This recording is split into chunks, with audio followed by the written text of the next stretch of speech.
نام تو ان کا غضنفر خان تھا، مگر سب انہیں چچا خوشی محمد کہتے تھے۔ وہ بڑے ہنسمکھ اور دل رکھنے والے آدمی تھے۔ میرے ساتھ ان کا بڑا پیار تھا۔ محلے میں کوئی دکھ کا معاملہ ہو یا سکھ کی گھڑی، ہر جگہ چاچا خوشی محمد کھڑے نظر آتے تھے۔ میری دادی ہمیشہ انہیں ڈانٹتی رہتی تھی۔ کرم جلا دادی کا مخصوص فکرہ تھا۔ 2-4 دن اگر خوشی محمد نظر نہ آتے تو وہ ناراض ہو جاتی۔ کہاں تھا کرم جلا؟ وہ غصے سے کہتی۔ پتہ نہیں کہ دادی انتظار کرتی ہیں، اس عمر میں تجھے نہ دیکھوں تو الجھن ہوتی ہے۔ دادی غصہ ہو جاتی اور انہیں پنکھا جلتی جاتی۔ چچا خوشی محمد ہنس ہنس کر ان کی ڈانٹ سنتے رہتے، پھر ان کے ضعیف پیروں پر ہاتھ رکھ کر کہتے، دادی اماں بس ایسے ہی ڈانٹتی رہا کرو۔ لو اب کرم جلے کی بات سنو، بھلا میں اسے کوئی بے وجہ ہی ڈانٹتی پھٹکارتی ہوں؟ دادی اماں دوبارہ شروع ہو جاتی۔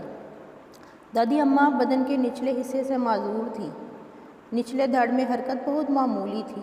ادھر چاچا خوشی محمد کے پیروں میں بھنور تھے، مجال ہے جو چین سے بیٹھ جائیں۔ ایک بار کئی دن کے بعد آئے۔ دادی کی طبیعت خراب تھی، بس چپکے سے لیٹی انہیں دیکھتی رہیں، بولی کچھ نہیں۔ چچا خوشی محمد پریشان ہو گئے، پھر رونے لگے۔ میں نے پوچھا، چچا رونے کی کیا بات ہے؟ آج تو ڈانٹ بھی نہیں پڑی۔ روتے روتے وہ مسکرا دیے اور بولے، میں ڈانٹ ہی تو کھانے آتا ہوں۔ میں حیرت سے چچا خوشی محمد کو دیکھنے لگا۔ ڈانٹ نہ کھانے کا غم کھاتے میں نے زندگی میں پہلی بار کسی کو دیکھا تھا۔ وہ بولے، چھوٹے بابا آپ کو کیا معلوم، جب دادی خوش ہوتی ہیں تو مجھے کرم جلا کہتی ہیں۔ ذرا اس لمحے ان کی اپنائیت اور پیار کو دیکھو۔ بھلا سچ بتاؤ، کبھی سنا کہ دادی نے کسی کو کہا ہو، کرم جلے ذرا میرے پاس بیٹھ؟ میں نے سوچا واقعی یہ بات سچ تھی، دادی نے کبھی کسی دوسرے کو کرم جلا نہیں کہا تھا۔ میں نے پوچھا، چاچا وہ تمہیں کرم جلا کیوں کہتی ہیں؟ وہ خوش ہوتی ہیں اور ان کی خوشی میں خوش ہوتا ہوں، چچا خوشی محمد نے کہا۔ چچا خوشی محمد معمولی اردو پڑھے لکھے تھے، مگر بلا کے نرم مزاج، پیار کرنے والے اور ایسی سادہ باتیں کرتے کہ سیدھی دل میں اتر جاتی۔ مجھے ان کا اصل نام پہلی بار تب پتہ چلا جب وہ مجھ سے اپنی بیٹی کا فارم پور کروانے آئے تھے۔ تب انہوں نے مجھے اپنا شناختی کارڈ دکھایا تھا، جس پر ان کا نام غضنفر خان ولد مظفر خان لکھا تھا۔ میں نے پوچھا، چاچا جی اتنا پیارا تو نام ہے آپ کا، پھر آپ نے خوشی محمد نام کیوں رکھ لیا؟ وہ انگوٹھے سے پسینہ پونچھتے ہوئے بولے، چھوٹے بابا مجھے اپنے سرکار صلی اللہ علیہ وآلہ وسلم سے بڑا پیار ہے، ان کی خوشی کا ہر لمحے خیال رہتا ہے، تو میں نے سوچا خوشی محمد بن جاؤں۔ جو پکارے چچا خوشی محمد تو گویا میرا سب تازہ ہو جائے کہ خوشی محمد سرکار دو عالم صلی اللہ علیہ وآلہ وسلم کی خوشی کا خیال رکھنا۔ چچا خوشی محمد نے اتنی عقیدت اور پیار سے کہا کہ ان کی آنکھیں نم ہو گئیں اور آواز بھرا گئی۔ میں چپ ہو رہا۔ چچا خوشی محمد کی بیوی کا بہت عرصہ پہلے انتقال ہو گیا تھا۔ ایک ہی بیٹی تھی جس کی انہوں نے 16 برس کی عمر میں اپنی بہن کے بیٹے سے شادی کر دی تھی۔ وہ اکھڑ مزاج تھا، جبکہ سعیدہ کم عمر اور نازک سی لڑکی تھی۔ کام کرنے میں غلطی ہوتی تو مار پڑتی۔ ایک دن غصے میں آ کر گھر چھوڑ گیا، لو سنبھال لو اپنی لڑکی۔ وہ بیوی کو ان کے گھر چھوڑ کر بلا بھلا کہتا ہوا نکل گیا۔ چچا خوشی محمد نے بڑھ کر بیٹی کو سینے سے لگایا اور بولے، بیٹا فکر نہ کر۔ اس جملے کے علاوہ انہوں نے ایک لفظ نہیں کہا، نہ بھانچے کو نہ بہن کو۔ پھر ایک دن برادری کی ایک شادی میں چچا خوشی محمد کو بہن اور داماد مل گئے۔ داماد نے چونکہ زیادتی کی تھی اس لیے منہ چھپا کر بیٹھ گیا۔ چچا خوشی محمد نے مسکرا کے کہا، بیٹا تو کیوں منہ چھپاتا ہے؟ چھپانا ہے تو اس دن ان سے چھپانا۔ کس دن؟ کس سے؟ داماد پھر اکڑ گیا۔ چچا خوشی محمد نے ہاتھ جوڑے اور آسمان کی طرف دیکھ کر کہا، میں نے سرکار کے حکم پر بیٹی بیاہ دی اور نکاح پڑھا دیا، جیسے بڑے سرکار حضرت محمد مصطفیٰ صلی اللہ علیہ وآلہ وسلم نے اپنے چھوٹے سرکار علی رضی اللہ عنہ سے اپنی بیٹی بیاہی تھی۔ آپ نے نکاح کا حکم فرمایا تو ہم نے بھی بیٹی بیاہ دی، اب سرکار جانے اور ان کی دھی جانے۔ چچا خوشی محمد نے آسمان کی طرف دیکھتے ہوئے کہا اور پھر داماد سے بولا، مجھ سے شرمندہ نہ ہو، مجھے تمہیں کچھ نہیں کہنا، اب رب تعالیٰ جانے اور سرکار جانے۔ ان لفظوں نے نہ جانے کیا تاثیر دکھائی کہ اکڑو داماد چچا کے پیروں میں گر گیا اور معافی مانگنے لگا۔ پھر تقریب کے بعد بڑی منت سماجت سے بیوی کو واپس لے گیا۔ ایک دن دیکھا کہ میری بھتیجی جو کہ 5 برس کی ہے، اس نے چاچا خوشی محمد کو اپنا ہاتھی بنایا ہوا ہے۔ چاچا نے اپنا صافہ سر سے لپیٹ کے اس کے پلوؤں کو اچھی طرح سے موڑ کر سونڈ بنائی ہوئی ہے اور ہاتھی بنے ہوئے ربیہ کو لے کر صحن میں چاروں ہاتھوں پیروں سے پھر رہے ہیں اور یہ چلا رہی ہے، چل میرے ہاتھی چل چل چل، چل میرے ہاتھی چل چل چل۔ وہ بے تحاشا ہنس رہی تھی، چاچا خوشی محمد بھی ہنس رہے تھے۔ وہ جب تک خود تھک کر اتر نہیں گئی، چاچا اسے ہاتھی بن کر ادھر ادھر پھراتے رہے۔ میں نے کہا، دیکھو چاچا، اپنے گھٹنے چھین لیے آپ نے ننگے فرش پر۔ چاچا خوشی محمد نے کہا، چھوٹے بابا، اپنے گھٹنے دیکھوں یا بٹیا کا ہنسنا مسکرانا کہکہے لگانا دیکھوں؟ جب وہ ہنس رہی تھی تو میرے سرکار خوش ہو رہے تھے، وہ بچوں کو بڑا پیار کرتے تھے نا جی۔ چاچا خوشی محمد کا ایسا جواب تھا کہ میں پھر کچھ نہ بول سکا۔ چاچا خوشی محمد کسی کی بیماری میں ایک پیر سے کھڑے ہو جاتے۔ محلے میں تو ان کی یاری سب سے تھی ہی، آس پاس کے علاقے میں بھی کوئی بیمار ہو جاتا، کسی کے گھر میت ہو جاتی، وہ ذمہ داری چاچا خوشی محمد کو سونپ کر خود مطمئن ہو جاتا۔ میت کو نہلانا دھلانا، کفن دینا، پھر قبرستان لے کر جانا، قبر کھدائی، پھر آپ لیٹ کر قبر کی وسعت و گہرائی کا اندازہ کر کے میت کو ہولے ہولے قبر میں اتارنا۔ اللہ جانے چاچا خوشی محمد کو کیا ملتا تھا ان تمام خدمتوں کے۔ آخر میں ایک چھوٹا سا جملہ ہوتا، بس آپ خوش، بس آپ خوش ہو۔ وہ محنت مزدوری کرتے، کوئی اجرت ادا کرنے میں نخرے کرتا تو چاچا خوشی محمد ایک لفظ نہ کہتے، جو پیسے دیتا وہ رکھ لیتے اور کہتے، بس آپ خوش ہو تو میں بھی خوش ہوں۔ ایک دن میں نے دیکھا کہ چاچا خوشی محمد اپنا ٹرنک پکڑے اپنی چارپائی اٹھائے چلے جا رہے ہیں۔ کہاں چلے؟ میں نے پوچھا۔ بولے، مسجد میں مولوی صاحب نے کہا ہے کہ تم اکیلے ہو، ادھر چلے آؤ، دن بھر محنت مزدوری کرتے ہو، رات میں مسجد میں سو لیا کرو۔ ان کے انداز میں بڑی سادگی تھی۔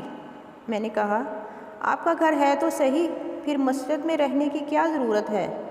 بتانے لگے، وہ داماد کو ضرورت تھی نا پیسوں کی، تو میں نے بیچ دیا۔ میں حیرت سے انہیں دیکھنے لگا، پھر کچھ سوچ کر بولا، تو کیا ہوا؟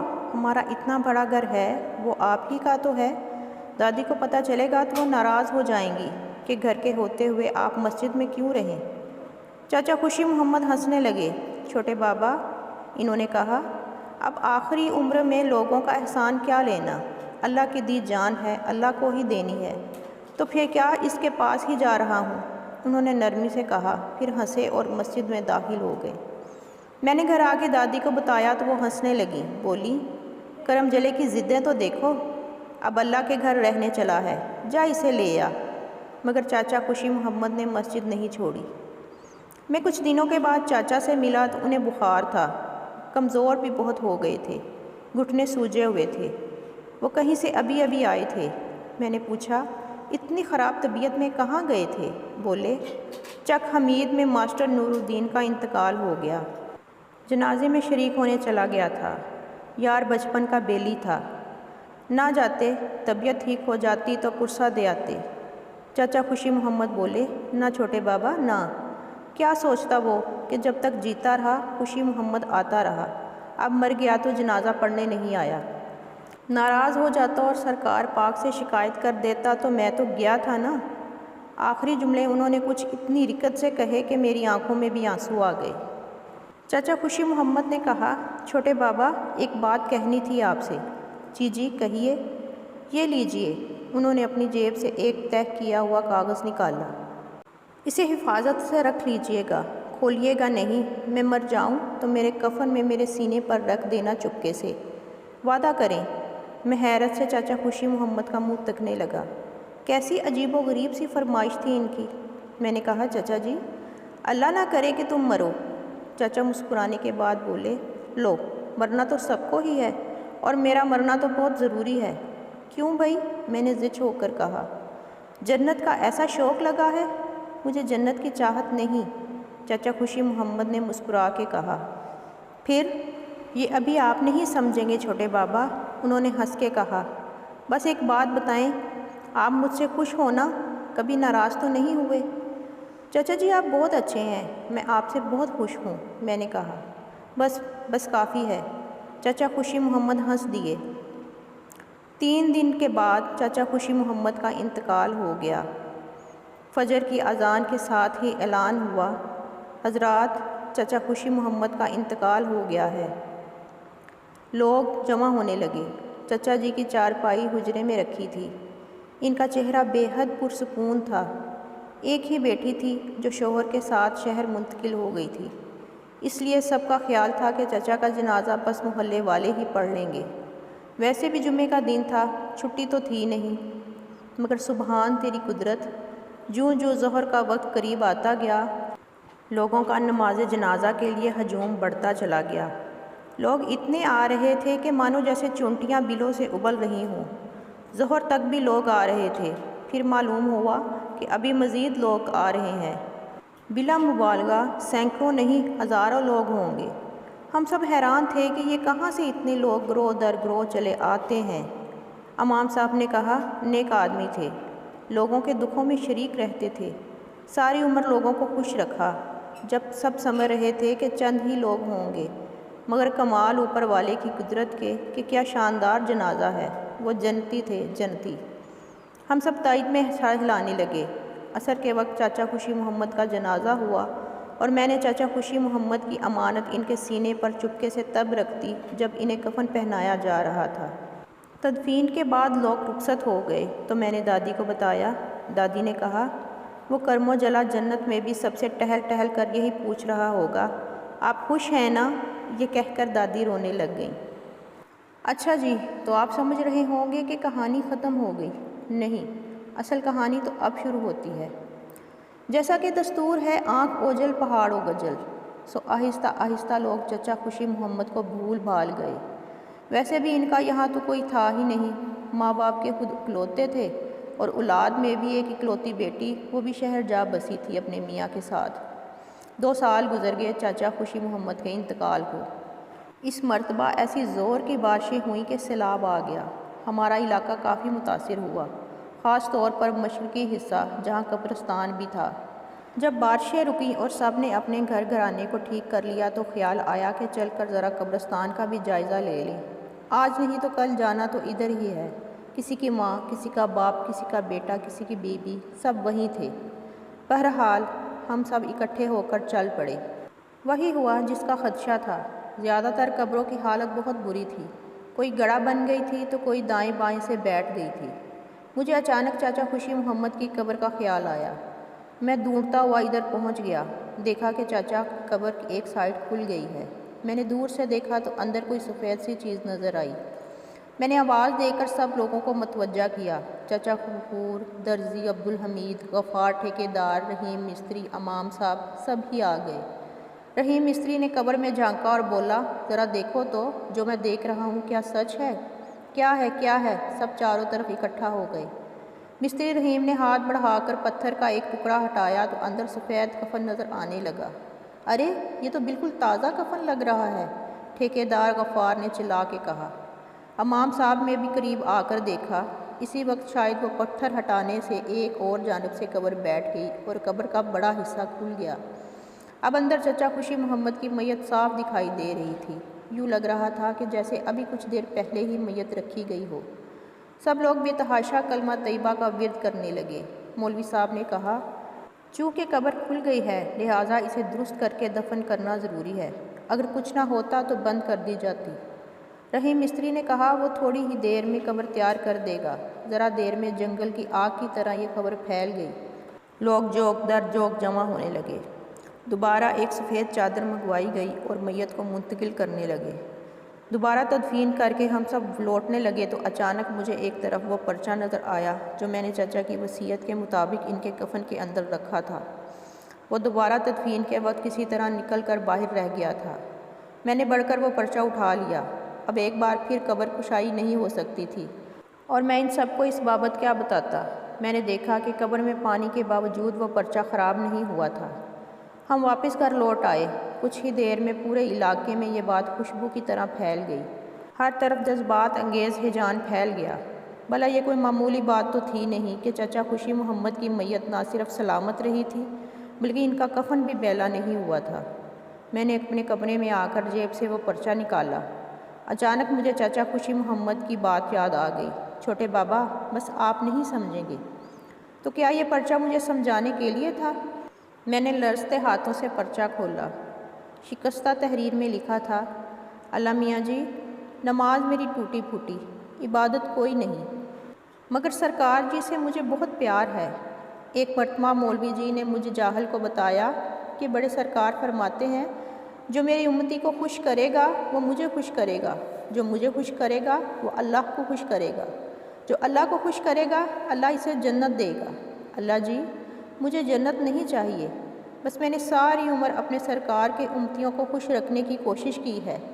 بس میرے سرکار جی خوش ہو جائیں اور میں ان کے پاک قدموں کو اپنی آنکھوں سے چوم کے کہوں، سرکار جی آپ خوش ہیں نا؟ تو وہ مسکرا کے کہہ دیں، ہاں خوشی محمد، میں خوش ہوں۔ بس اللہ میاں جی، وہی میری جنت ہے، میرے سرکار جی کی خوشی۔ میرے ہاتھوں میں کاغذ لرز رہا تھا اور میں ہچکیوں سے رو رہا تھا۔ سرکار جی کے اللہ میاں خوش ہیں، تب ہی تو انہوں نے اکیلے خوشی محمد کے جنازے کے لیے ہزاروں کو بھیج دیا۔ وہ تو پیار کرنے والوں کو پیار کرتے ہیں اور اپنے پیارے کے پیارے کو مٹی میں کیسے ملنے دیتے۔ سرکار جی آپ مجھ سے بھی خوش ہو جائیے گا۔ میرے آنسو رک نہیں رہے تھے۔ مجھے یقین تھا کہ چاچا خوشی محمد سرکار کے قدموں میں بیٹھے مسکراتے ہوئے مجھے دیکھ رہے ہوں گے اور کہہ رہے ہوں گے، چھوٹے بابا، میں اس جنت کا نہیں، اس جنت کا لالچی تھا۔ اب تو آپ سمجھ گئے نا؟